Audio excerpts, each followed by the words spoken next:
Welcome to part 2 of Inside our Syntropic Food Forest. In this episode, we're going to make a start on those list of jobs that Rob gave us back in part 1. Now, I also want to show you a beautiful established syntropic garden about 3 hours south of here. Unfortunately, Michelle couldn't attend because she was at our daughter's baby shower. But in any case, it was really interesting to see how they grow food for their context, and I really liked to make a comparison and see how our garden's going. So anyway, let's get into it.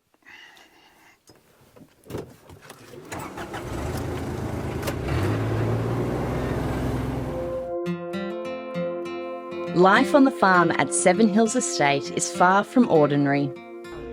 We've had a calf. One of our 8 cows drops a calf, our first for the season. After leaving behind the hustle of city living, James and Michelle transformed their Sunshine Coast hinterland weekend getaway into a full-time home. That's beautiful. Look at that. Between battling droughts, fires and torrential rains, they dedicate their time to cultivating a syntropic food forest, restoring rainforests, revegetating the land, or simply unwinding with family and friends as the animals graze. This year marks a new chapter as they kick off their most ambitious project yet. The first stage of their eco-farm stay, featuring 3 cosy cabins and a barbecue kitchen that will offer a peaceful escape for visitors. But challenges are never far behind. Look at that. Oh. Will unpredictable weather, local regulations or budget issues get in the way of their dream launch? Join them on this journey through the highs and lows as they bring their boldest vision to life. And discover what it truly means to make life better on the farm. This is Seven Hills Estate.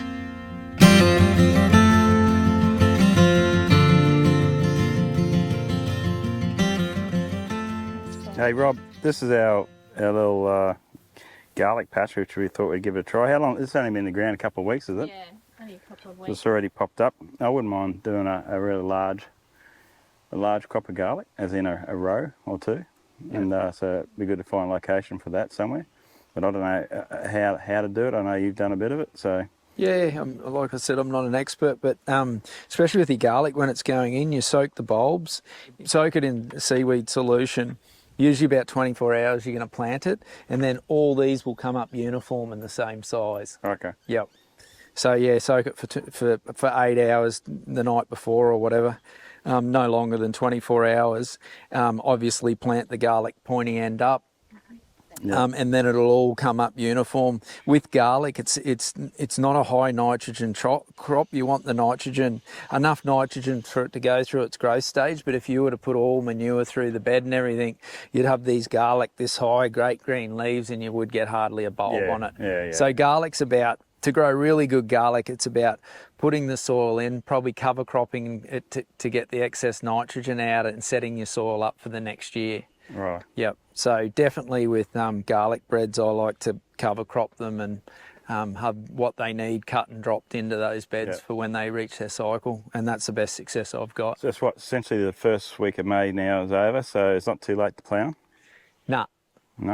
There's that whole thing, garlic has to be planted on the start of March and all this. Yeah. I learn off proper garlic growers, and like they said, I put a garlic crop in July last year and pulled it. That's probably a bit late, but the garlic blokes up north that I learnt off, they were getting heavy rains, so you can't put garlic in heavy rains because it rots. So they were putting it in after the rain had left, and they were getting the same yields and everything as the years before. Yep. No, if we can find a spot up here, that would be good. Hey Rob, what do you think about planting the garlic through here then?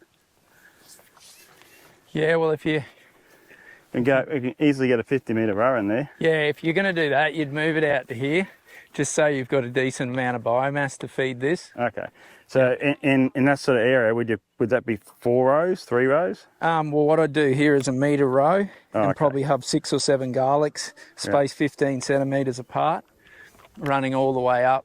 Yeah. So I'd do, if you did anything, you could probably do 1, 2, and a small one down there if you wanted to put that amount of garlic in. Yeah, I don't know.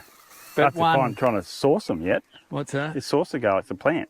Yeah. That might be a challenge. I haven't looked at No, that you'll yet. find it. I've got to ring around. I just got to ring a few garlic farmers and see where do I get it from. Okay. I found some at Yandina markets.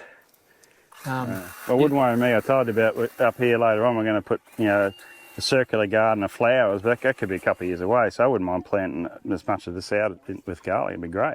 Yeah, well, you've only just got to find someone who's got a heap of it going to flower, and then you'll get it for nothing. Oh, really? Yeah, because they can't sell it, so they'll go, okay, give us so much a kilo. Or Righto. But you need to get it straight in if it's sprouting. Yeah, well, that's right. And I'm not quite ready for it on the machine. And you don't want to buy it if it's, you want it all sort of sprouting at the same level, not ones with shoots that long and ones with that. Yep. Yeah, right.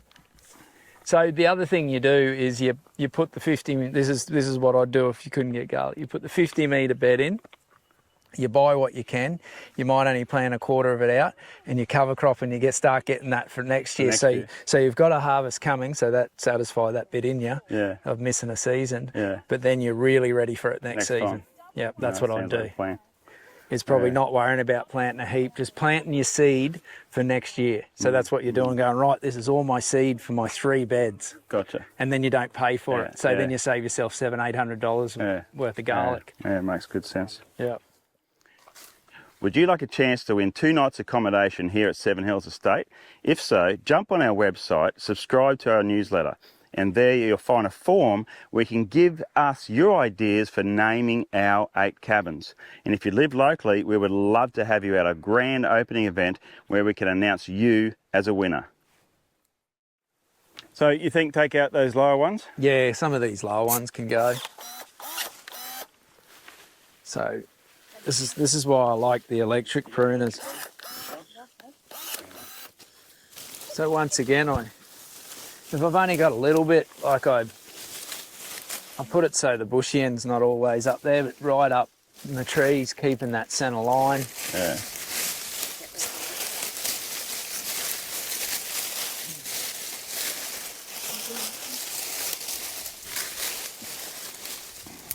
Is that it, or are we going to keep going with all these? You probably.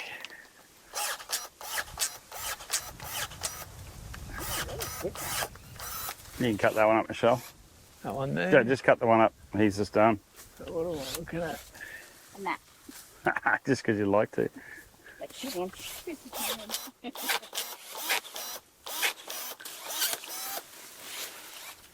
So the idea when you're cutting biomass is try not to double handle it. Yeah. So lay it down close to where you want to So put you're it. bringing it down. Like my irrigation. It's going straight on. This is why you've got to. We set the irrigation up a bit different now.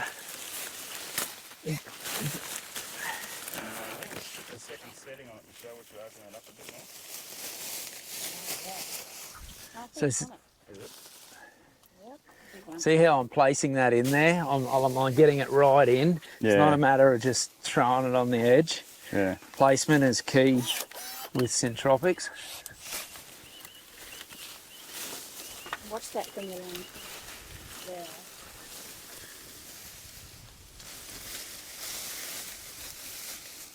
And the reason I'm putting this here is because it's the end of the row. That's got shade up there, this hasn't, so I'm just creating a bit more biomass, bit more stuff to support those plants.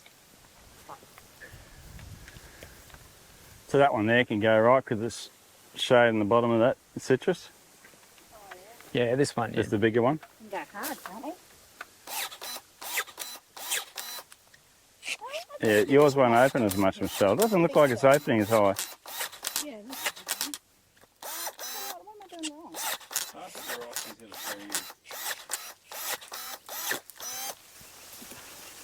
I can be in that. The other thing, if you're doing your normal shears, they just peel right off really easy. Sometimes it's easier doing it by hand. Happy days, Michelle. You can't stop me now. You've created an animal. Wow, great. Oh, amazing. Use this one? No, I haven't. That's why I gave You're going to want to, I'll tell ya.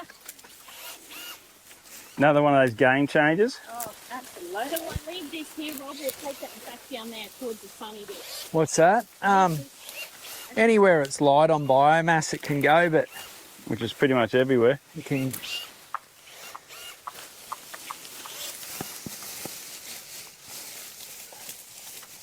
Yeah, it'll be good.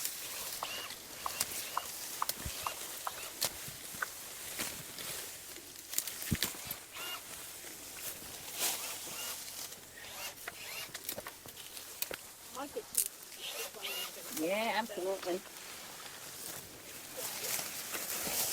Keep your glasses on if you lean into those pineapple bushes.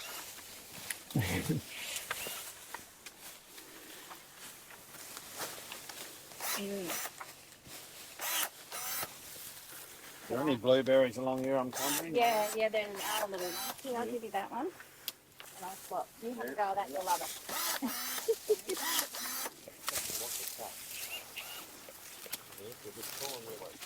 Oh, that looks great. Yeah, it is so good. Isn't that that's nice. We can cut this back too, can't we? Let's look at that. Yeah, because that's going to die off now. Coming into as soon as you get that cold, a lot of this will die back. Oh, that's good.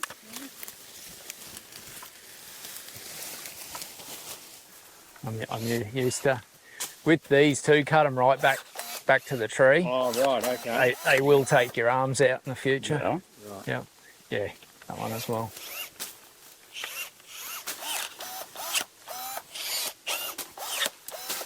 Sorry, mate. You're a blueberry, you know, Nick. To finish the story about irrigation. The irrigation, this is what we've come back to with the big commercial sort of rows we're doing now. We're putting the irrigation Up high, up high, tying it to the trees. so you don't, no chance And of then, damaging. You can find it easy. and then we can cut and drop, whip a snip, do whatever we want. We could probably still do that retrospectively. Now that these trees are big enough, we could tie it up to there, couldn't we? Yeah, yep. It's just anything on the ground gets chopped or biomass gets, especially when you got the mower and you're throwing biomass up continually. Yeah. It just covers that and then that gets clogged. Mm. And we're still playing around with it, but depending on the context of the systems. Yeah. Really, in the future, you shouldn't even really need irrigation on this system, even in a drought. But I fully expected that to be the case, but we had to water at the start. yeah, And it's too big a lot to water by hand, you know. for the amount of for your context here and what you're doing, you need results and you need flow. Yeah. And you need every year it evolving. So I would have put irrigation on myself. Yeah, definitely. Good. Because you've got the water too. It's not like you haven't got the ample water. Beautiful water. I'm going to leave that resting on there. It's actually helping hold all that weight up. Yeah, I saw that the other day actually. And probably cut this one down, Ross. Yep.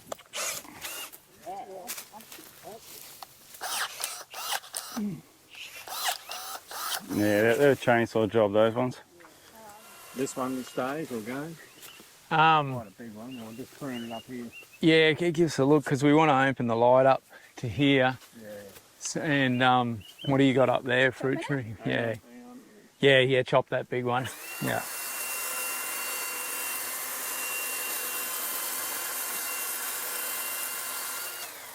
Oh, don't you love Can I that? give you a tip? When you do your chop, Don't saw it. eh? just do an underscore. Oh, First? Then it stops you tearing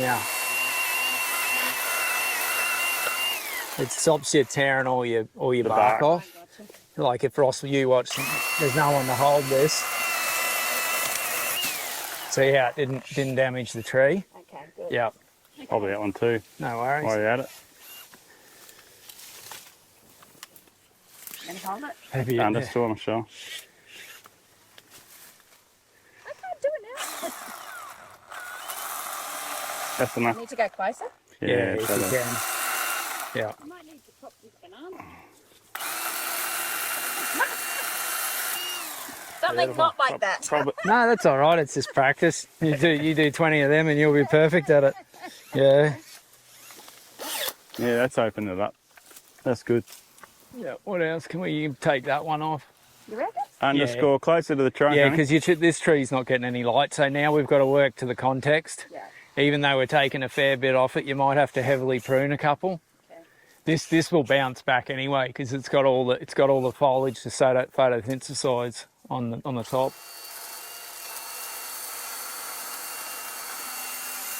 Where Michelle? You don't. Yeah, or you You've sort gone of get too stuck. far, haven't you, You've only got to cut into the bark. You've only really got to Better. cut into the bark and go in probably just a little bit, Oh, okay. and then you're right. Yeah, it's not about putting a big cut in it. Okay. Yep. So that's going to grow back, and that feeds the Right system. on centre row. Fantastic. And cut these back. Throw anything in. Just watch the pipe. Yep. I'm going downhill. That way I don't upset anyone. That's one of my positive traits. I'm really good at cutting pipes.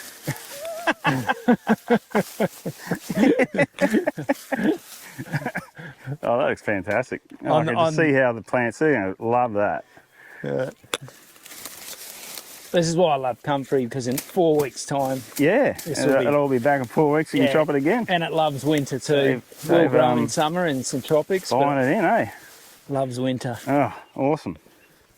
So yeah, then with arrowroot, even if it's small, like this is starting to infringe with this tree a bit. That pipe. Yeah, no, I was watching it.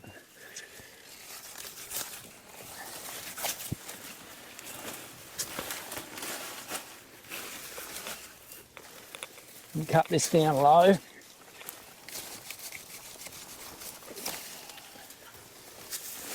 Oh, that looks fantastic. See, look, that's Yeah, yeah. and that'll probably get rid of a lot of that mold now. Curl and mold. Yeah. Yep. This is the pigeon peas, Pigeon peas. and these are the last two that Nicole and Michelle haven't pruned. So Massive, show the world how to do it. massive nitrogen fixes. These are great. You can either use shears or anything. The good thing about pigeon pea is they snap Oh, really it's like easily. lantana. Yeah, it snaps really easy, so it's easy. Fold it over so you get a decent bunch when you put it down. It's not just a little spindly bit. And you put it down. Or you can just do this. But as we usually do this, what we usually do, so you're not double handling, just put it on under.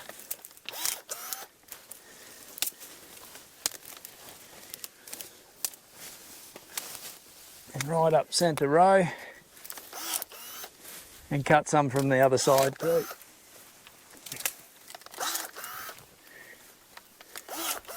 These can get hacked. What I usually do, how I gauge a pigeon pea on where to cut it to, I like to just cut a bit above the brown a bit. If it's brown up to there, you can still see the life in this. But I find it reshoots better when you take it up to basically. That makes sense. Cut it all back at the same height.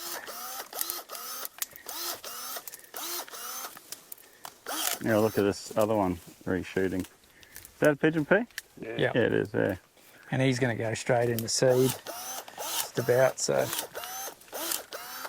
you do want to keep them low, especially in these early stages, because come springtime they'll shoot up and start shading stuff out. But if you cut them low, it gives everything else a chance.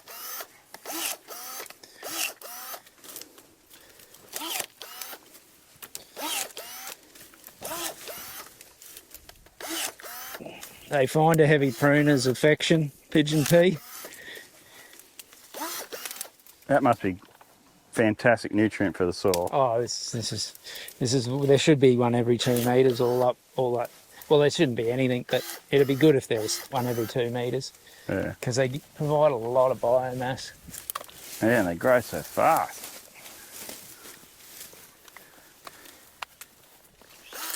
Anything that's growing out into the row too, cut off small, so when it grows back, it's not growing straight back out here.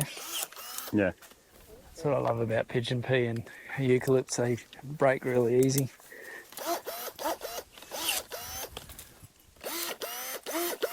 Look at that line there. How clean is that? So much light now. And that's what you want. It creates the sort of gaps and everything For you this need. particular tree, do you cut those very low ones off? You see how they're... What's this one? This is a...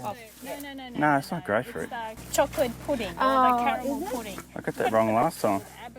Yeah, okay. Well, what I usually do with all fruit trees, if they're sort of like this, I do take the bottoms off because it allows the oxygen to go through the tree. And then as it gets bigger, you've got work around it. But I wouldn't at the moment because it's still sort of filling out, maybe before spring. Oh, okay. It's not hurting anything, it's not shading anything, so just leave it the way it is. Right. About this a couple of weeks ago, so it took about a week to get it in. Yeah.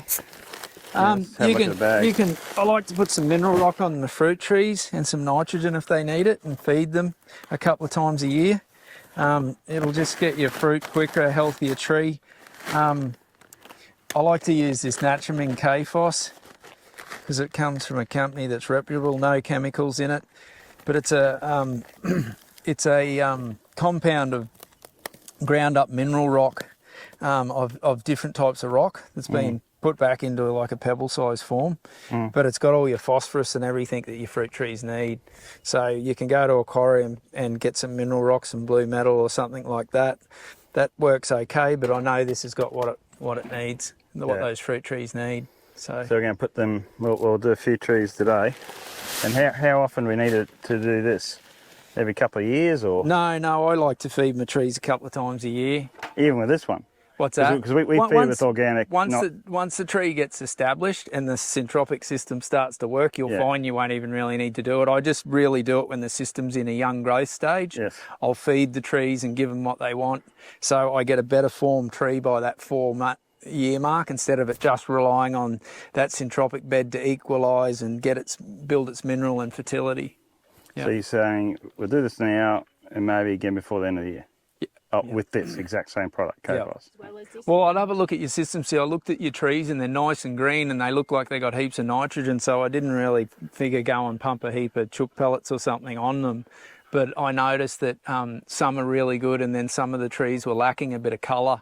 So I thought let's put the mineral on now.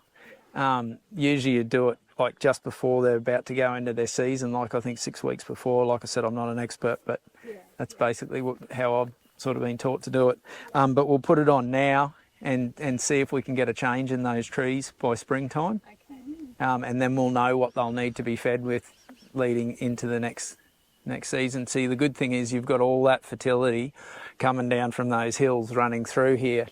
So it doesn't, normal orchards probably don't have that feeding a system like this, and they're a commercial system, so they're pulling more out of the ground, where we're working on a Syntropic system that has a variety of nutrient constantly cut and drop and putting back into the system. So hence the name Syntropics. You're creating syntropy, where market garden or orchard rows are very a little bit entropic because you're always adding to them and bringing stuff in. So we're just putting these on the main fruit and nut trees that we purchased and planted. We're not putting them on the ukes and the... I'll throw a bit up the bed as well. All right, well you just show us how to do it and we'll follow through behind you. So yeah, I just... whatever you can carry.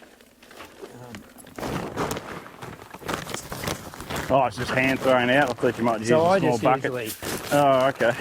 like, get some in my row like that, and then when I come to a tree,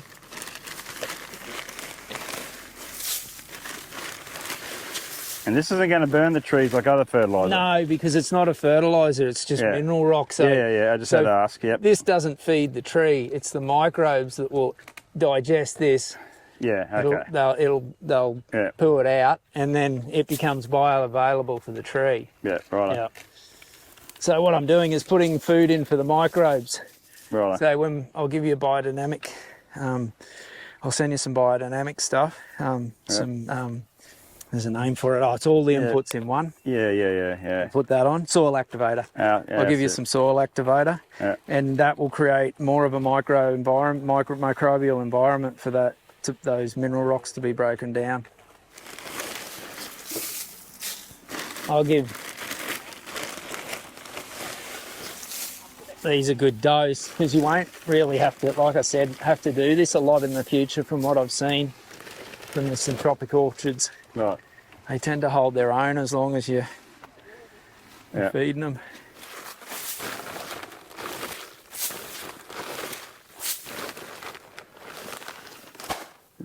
Just watch how much he does. You can't really put too much on. Like I see fruit farmers putting a half a bucket of this stuff, sort of stuff on.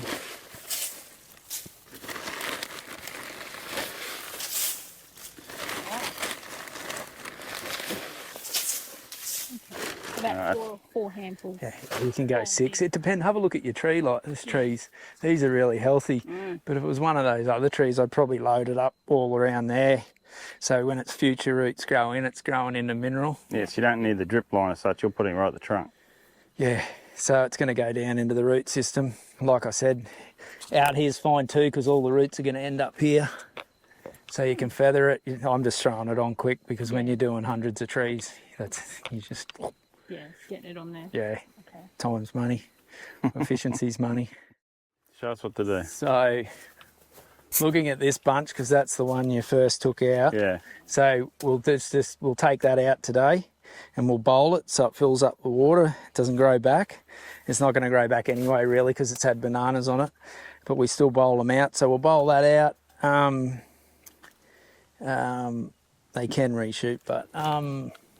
That's your centre line, so that's going to be. And then we're sort of looking at the trees on. We don't want anything growing out, so we want to keep everything centre line. So I look for my next 2 healthiest ones, which are these 2 big ones here. That's probably more centre line and bigger than that one, so I'm going to keep that because that's going to be the next one to fruit. So that's my grandmother. That one's going. I'll take that one out. I'll take that one out because he's going to grow over towards the avocado. So at the end of the day, I'll probably keep this one, grandmother, mother, and I'll leave one of these small suckers for the daughter.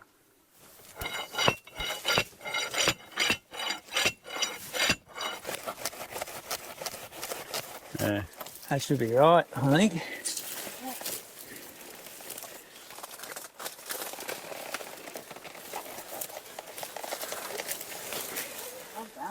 Yep. So then I'll take this one out because it's just going to grow out into the...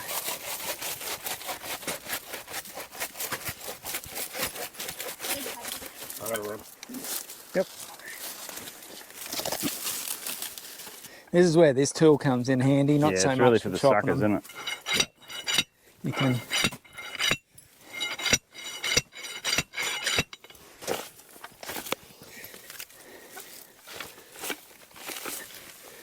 That's a no good. That's no good. No go? Okay. No, because Yeah, no, that's good. he was a bit deeper than what I thought. Yeah. I'll have to go.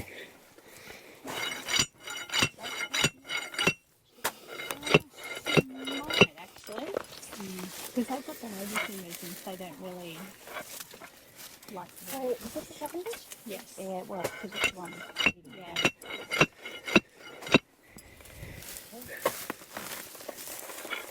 That's better. Oh, that's fantastic. Look at that. You finding that tool too light? Is that why it's taking harder? Is it a lightweight one? No. It's No, still got it's all right.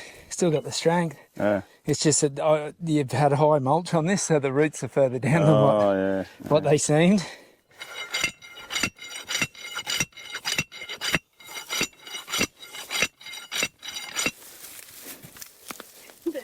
Oh wow. Awesome. Just a bit deeper. This is where this tool comes in handy. It's good for suckers.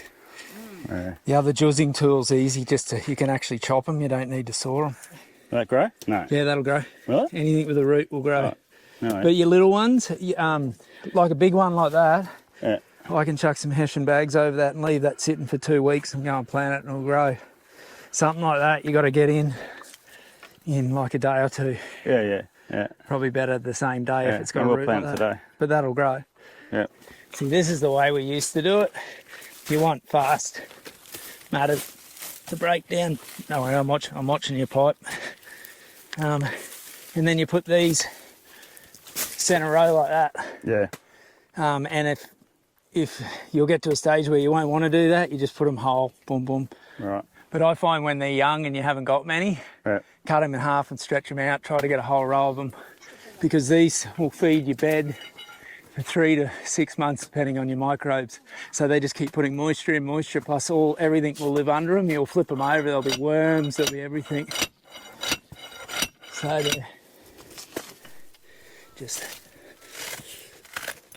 that's why I like these machetes with the nice tip. Yeah, the round tip on them. Plus they give you a bit of punching power too at the tip when Extra weight. you're doing it. You'll always know the one that's had the bananas on because it'll have a hard corm, not a soft corm like that. Oh, yeah. Yeah, it's much harder. Yeah. You just want something that Something fills to up hold the water. Something holds water. They'll fill up themselves. Yep. And that one's softer because it didn't have bananas. Yep. Gotcha. You can practice not bagging them too. Oh. Because if they're not getting eaten, they grow much better unbagged. Yep. So leave a bunch, see what happens. Leave a bunch in winter and leave a bunch in summer, see if the birds come in and eat them. Okay. To see if you ever need bags, because a lot of people have stopped using bags on their bananas now. But there's the thing, because you've got the time and space, is anything anyone's teaching you, even me, test it, see if it's real. It might be a different environment. It could be different for different locations. All my hacks come from stuff they said you couldn't do in Syntropics. Yeah. I like what you said before, there's no mistakes, there's no errors, just give it a go. There's no mistakes. And the problem that I find, that I had when I started doing this, and I find with anyone new, they get so detailed on how it has to be planted out and gaps and not getting it right.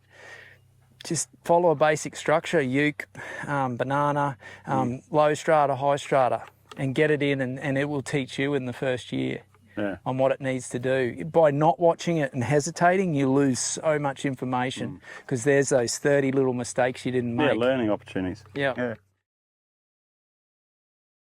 And had employed Rodrigo to start. After a brief introduction by the owner of the Paddock Project, James and the other guests were given a tour through their Syntropic food garden. So guys, I love this. one of the first things is don't step on the bed, please.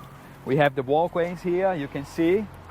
So let's just walk here in the middle so we can see. As I said, this is one of the oldest Syntropic gardens in Australia. It's nearly 80 years old. Syntropy, it's a type of agroforestry, right? Or food forest. Basically what we do is try to mimic forest, right? To use the principles of the forest to grow food. This is the contest that we have here. We want to grow food to sell in the little shop there, to use in the cafe, supply a few restaurants in town, to help the community. You wouldn't believe it. I recently discovered that the term syntropic was popularised by an Italian mathematician in the 1940s, and he used it to describe the processes of complexity and cooperation in nature. Now, as a mathematics educator, I thought that was pretty cool. Anyway, fast forward a few decades, and then I think a Swiss farmer by the name of Ernst Goetsch, he transformed a degraded farm in Brazil into a productive food forest in a way that sort of, mimicked natural forests. So he is now credited as being the father of syntropic agriculture. Yeah, we have daikon, we have beetroots, we have cress, we have amaranth. Yeah. Let's walk in the middle here so I can show you what's going on. Guys, here we have way more diversity than the other ones there. And the target plants, they are the citrus. So we have a few different ones. We have mandarin, orange, pomelo, lime, lemon, finger lime, orange. Bangalore palm. Yes, and then the support plants, we have Bangalore palms, we have 4 different types of eucalyptus, we have casuarina, We have silky oak, which is a wonderful timber tree, as tough or nearly as tough as eucalyptus, but it's a really nice one. And we have acacias, bananas, red bananas. This is the wine banana, which is different from the other ones. Over there we have Cavendish. So the plant sacrifices a little bit of the root system to provide the life for the new shoot, for the new bush that will come. So that happens when you do the heavy pruning. Yeah. But every time that you manage a plant, any interaction that we do with the plant, from small lettuce that you pick the leaf, or you pick the fruits from the citrus, or you cut the heads off the eucalyptus, any interaction that we do with the plant, when you do that, they release a gibberellic acid into the soil. And that gibberellic acid is a hormone of growth. So the plants will take that hormone through the mycorrhiza. Do you guys know the mycorrhiza? Network. The fungus network in the soil. So the plants, they talk to each other, they help each other, they exchange hormones, liquids, even feelings. So when you do this management with the support plants, the other plants like targets and the other ones around, they will take this hormone and they're gonna grow faster, better, healthier, more beautiful. So it's a wonderful boost for the system. This is the main thing in Syntropy, is the management.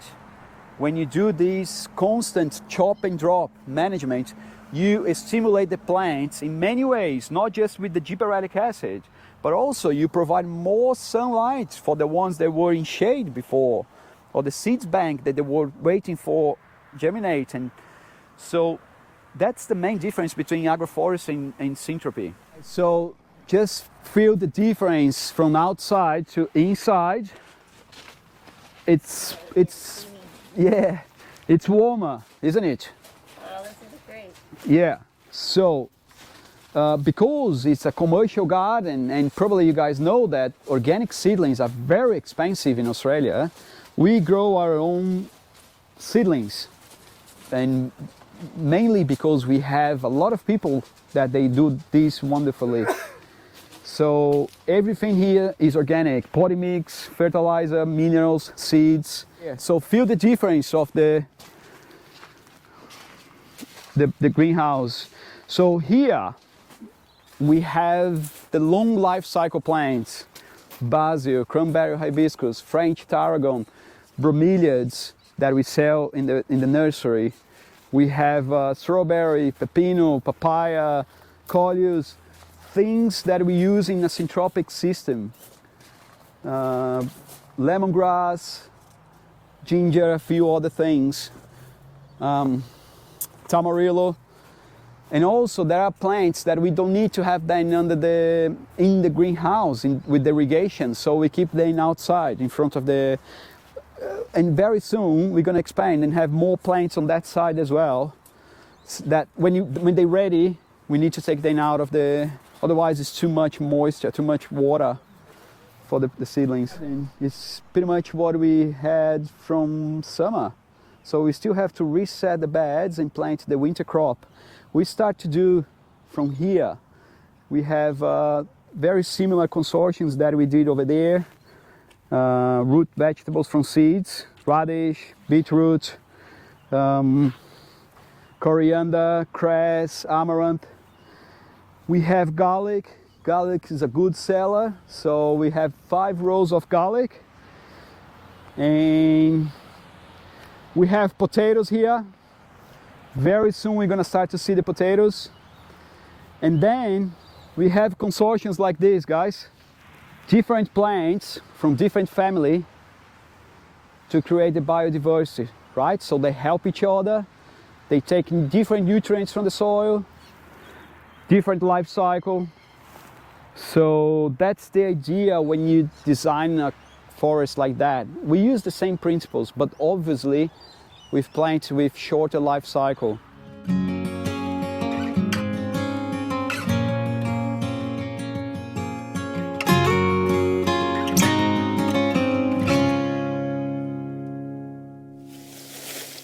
back at the farm over the next few days, Michelle and James tackle the remaining jobs on their list. Got these round bales of sugarcane, and there's quite a bit of I won't say quite a bit, but there's some green in there, so there's a little bit of nitrogen left in it.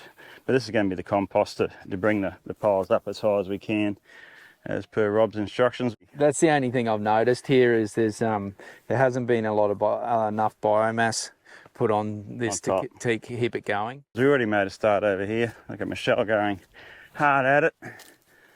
But, we've only got the 2 rounds all we could fit on the truck with the other cattle feed we had, so coming along nicely. We'll get this on. Don't forget, got to make the bum.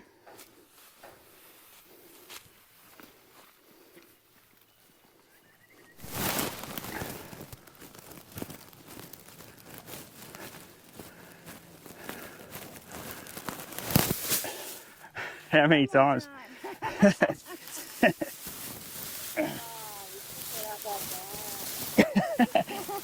I learnt this from you.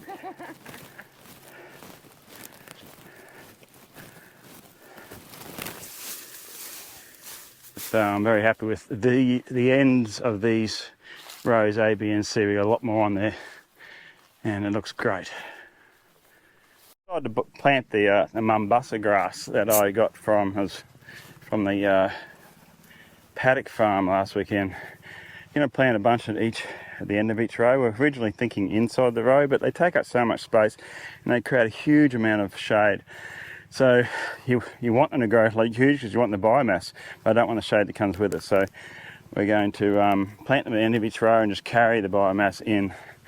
And we may need some more of it a little later on, but we'll see how we go with this. We only got 5 plants, so it just takes it to the end of that row there. And that means we need 2 more, but when this gets going, I'll just split this and move it. We need it out of the soil, but anyway, I've had this idea. You know, if I use the posi track, I can mulch that really fine.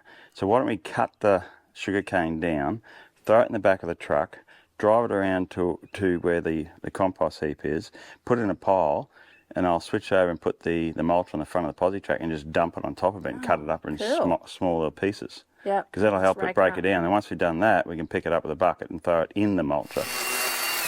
That's short enough? Oh yeah, go even shorter, honey. It's all right. We'll get the excavator up here and.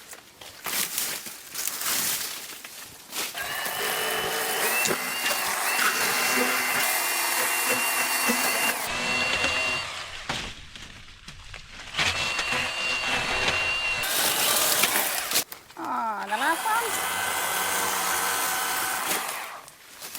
And that was that. How good's that?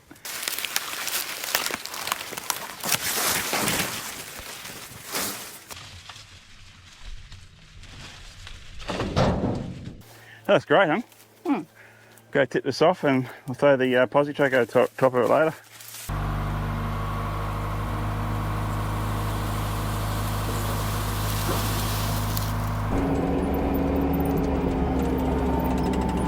Just going to get this brown stuff off the top of this.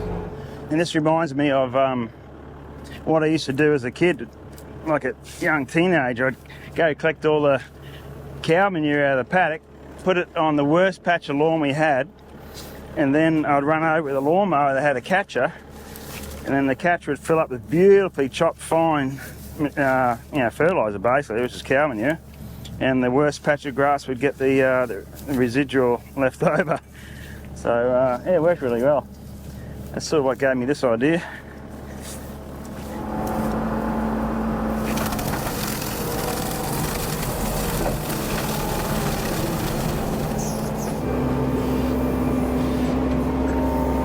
Yep, that seemed to work. Well, that's it. That's the end of our special 2-part series on our Syntropic food forest. I'd encourage you to like, share and subscribe because next episode we're going to give you a serious update on the cabins and share a special event where we recently hosted a university here right on the farm. What do you reckon, Chip? Hey, girl? What a great way to grow food.